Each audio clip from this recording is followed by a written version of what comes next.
क्या मैं भक्तानंद महाराज को या फिर सत्यानंद महाराज को या फिर संत बनवारी लाल को मोक्ष मार्ग के लिए अपना गुरु बना सकता हूँ? एक कमेंट या फिर बहुत तरह के व्हाट्सएप या फिर बहुत तरह के साधकों के सवाल कि हम इंसानों की वास्तविक मुक्ति के लिए कौन सा वाला गुरु उचित रहता है या फिर कौन सा वाला गुरु वास्तव में होना चाहिए और क्यों होना चाहिए। इस विषय को आज मैं क्लियर करने जा रहा हूँ। इससे पहले आपको मैं ये बताना चाहूँगा कि जो संत बाबा लोग होते हैं उनके नाम अक्सर कुछ ऐसे होते हैं: भक्तानंद, सत्यानंद, ज्योतिनंद महाराज, उलूपीनंद महाराज या फिर प्रेम आनंद महाराज, जो कि इनके वास्तविक नाम नहीं होते हैं या फिर इस संसार में आने के बाद जो भी नाम इनको दिया जाता है अपने माता पिता द्वारा, तो वो नाम वो नहीं होते हैं। वो क्यों नहीं होते हैं इसे भी मैं आज क्लियर कर देता हूँ। तो जब भी किसी इंसान की आध्यात्मिक यात्रा शुरू होती है या फिर साधक बनने से पहले उसने इस संसार में जो भी किया होता है वो अपने माता पिता द्वारा दिए गए नाम के साथ में किया होता है। मतलब आज तक का उसने जो भी इकट्ठा किया होता है उसने अपने पहले नाम के साथ में इकट्ठा किया होता है, जो कि उसका मैं बन जाता है। मतलब साधक बनने से पहले की उसकी जितनी भी उपलब्धियां रही होती हैं उसी नाम के साथ रही होती हैं। मतलब आज जो भी आप हैं वो आपके नाम के साथ में इकट्ठा हुआ पड़ा है। तो जब एक इंसान साधक बन जाता है तो उनके जो गुरु होते हैं उसकी पुरानी वाली पहचान को या फिर अहंकार को मिटाने के लिए उसे एक नया नाम दे देते हैं, जिस नाम से उसकी पुरानी उपलब्धियों का कोई संबंध नहीं होता है। भले ही वो अपने पहले वाले नाम के साथ कितना भी बड़ा कुछ क्यों ना रहा हो इस दुनिया में, वो सब मिटना बहुत ज्यादा जरूरी होता है। मतलब जिस नाम के ताम झाम के साथ बहुत कुछ इकट्ठा करके एक इंसान बन गया होता है जो कि उसकी आध्यात्मिक यात्रा में अड़चने पैदा करता है, तो उच्च स्तरीय गुरु उस शिष्य को हल्का करने के लिए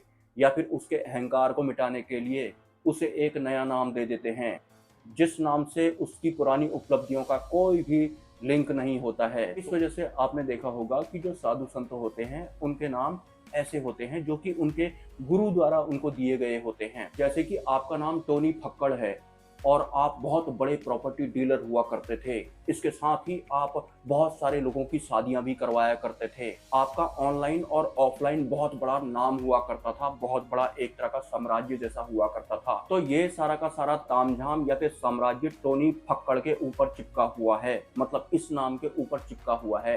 तो टोनी फक्कड़ की अब आध्यात्मिक यात्रा शुरू हो जाती है तो सिंपली वो गुरु के सामने भी टोनी फक्कड़ बनकर ही जाने वाला है और उन्हीं उपलब्धियों के यादों के साथ में जाने वाला है या फिर लेकर के जाने वाला है कि मैं टोनी फक्कड़ हूँ, मैं बहुत बड़ा प्रॉपर्टी डीलर हूँ या फिर मुझे बहुत सारे लोग जानते हैं। और इस बहुत बड़े तामझाम के साथ टोनी फक्कड़ अपने आप को नहीं जान पा रहा है। तो जो गुरु होंगे सबसे पहले टोनी फक्कड़ को संत बनवारी नंद बना देंगे और संत बनवारी नंद बनते ही टोनी फक्कड़ प्रॉपर्टी डीलर नहीं रह जाएगा, बहुत मिनिमाइज उसका वो तामझाम हो जाएगा। कुछ इस तरह से आप समझ सकते हैं। बाकी की आध्यात्मिक यात्रा तो फिर आगे को चलते रहती है। अब बात करते हैं हम इंसानों की वास्तविक मुक्ति के लिए जीवित गुरु का होना क्यों जरूरी होता है या फिर शरीरी गुरु का होना क्यों जरूरी होता है, और वो शरीरी गुरु भी जागृत अवस्था में होने चाहिए और ऊपर से उन गुरु का संबंध वास्तविक मुक्ति से होना चाहिए। तो जो भगवान नीलकंठ वाणी है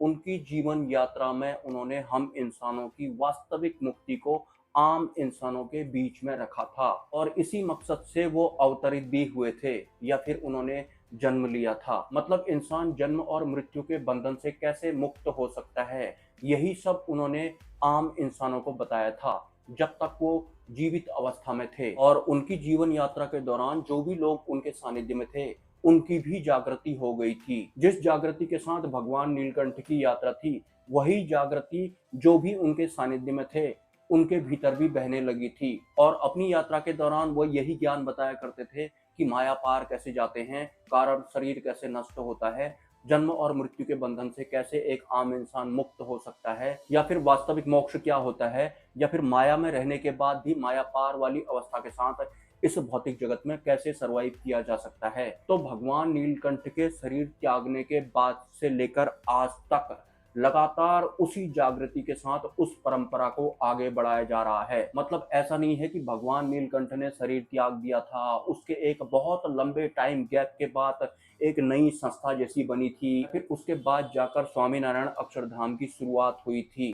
जो जागृति उनके जीवन काल में थी जब वो जीवित थे, वो जागृति आज तक चली आ रही है। उनके शरीर त्यागने के बाद किसी अन्य स्वामी जी ने वो परंपरा जागृत अवस्था में आगे बढ़ाई और उनके शरीर त्यागने के बाद किसी अन्य स्वामी जी ने वो परंपरा आगे बढ़ाई जागृति के साथ। मतलब वो जो चेन है वो आज तक टूटी नहीं है, बीच में ब्रेक नहीं हुई है, कोई गैप बीच में नहीं आया है। लेकिन बहुत से लोग सवाल करते हैं या फिर वो कंफ्यूज रहते हैं। और सुबह मुझे एक व्हाट्सएप भी आया था, उन्होंने लिखा था कि मैं प्रेमानंद महाराज को अपना गुरु बनाऊं या ना बनाऊं, और ऊपर से वो मोक्ष मार्ग पर चल रहे हैं। उनकी तरह और भी बहुत सारे लोग होंगे जो मोक्ष मार्ग पर चल रहे होंगे। देखिए, मैं किसी का विरोधी नहीं हूं और मैं आपसे ये भी नहीं कहूंगा कि आप इनको गुरु बनाएं और इनको नहीं बनाएं, लेकिन मैं आपको क्लियर बता देता हूं, अगर आपको मोक्ष प्राप्त करना है तो जो आपके गुरु हैं वो जीवित अवस्था में होने चाहिए, मतलब इस शरीर के साथ में होने चाहिए। और ऊपर से जो वो गुरु हैं वो प्रत्यक्ष भक्ति करने वाले होने चाहिए, परोक्ष भक्ति करने वाले नहीं होने चाहिए।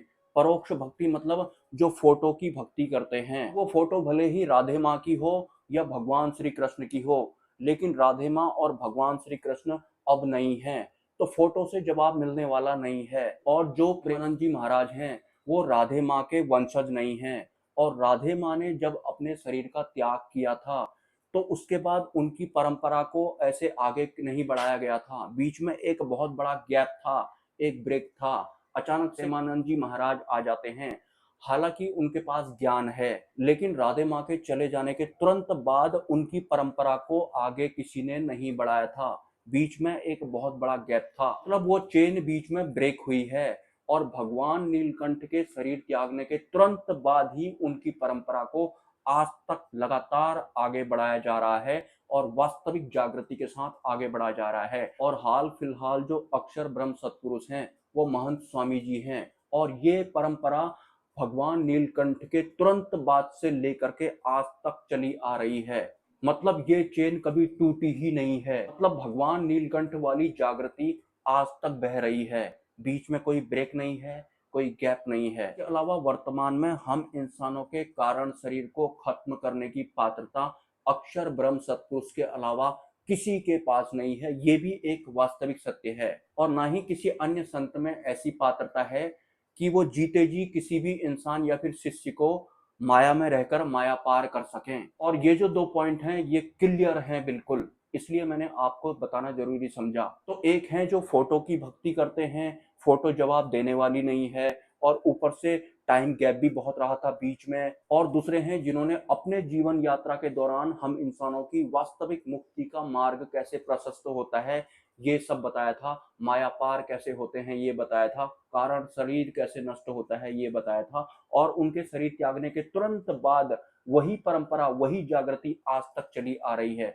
बीच में कोई गैप है ही नहीं। और ऊपर से उनकी जीवन यात्रा का ध्येय या फिर संकल्प था भी यही कि इंसानों की वास्तविक मुक्ति होती कैसे है। हाँ, वो बात अलग है कि अन्य साधु संत जो होते हैं वो आपको रिलैक्स फील करवा देंगे, आपका बुद्धि मन शांत हो जाएगा, मे भी मृत्यु के बाद आप सुरक्षित जोन में भी आ सकते हैं। लेकिन जीवित अवस्था में माया में रहकर माया पार करवाने की काबिलियत अक्षर ब्रह्म सत्पुरुष के अलावा किसी के पास नहीं है। हम इंसानों के बार बार जन्म लेने का जो कारण होता है, जिसे कारण शरीर कहते हैं, उसको ही मिटाने की पात्रता उन्हीं अक्षर ब्रह्म सत्पुरुष के अलावा किसी के पास नहीं है, जो कि भगवान नीलकंठ द्वारा दी गई थी और वो अभी तक जागृत अवस्था में लगातार चल रही है। आई होप आप लोगों के डाउट्स क्लियर हो गए होंगे। अगर आप वास्तविक मोक्ष वाले मार्ग पर हैं तो, अगर आप माया पार वाली अवस्था में जाना चाहते हैं तो, अगर आप एक वास्तविक साधक हैं तो, अगर वास्तव में आप परमात्मा प्राप्ति चाहते हैं तो, फिर आपको वास्तविकता पता लग गई होगी और आप एक्सेप्ट भी कर लेंगे। हालांकि मैं किसी से ये नहीं कहूंगा कि आप इनको गुरु बनाएं, इनको गुरु ना बनाएं, लेकिन समझदार को इशारा काफी और बच्चे को गुब्बारा काफी। मिलते हैं किसी नेक्स्ट वीडियो में। नमस्कार।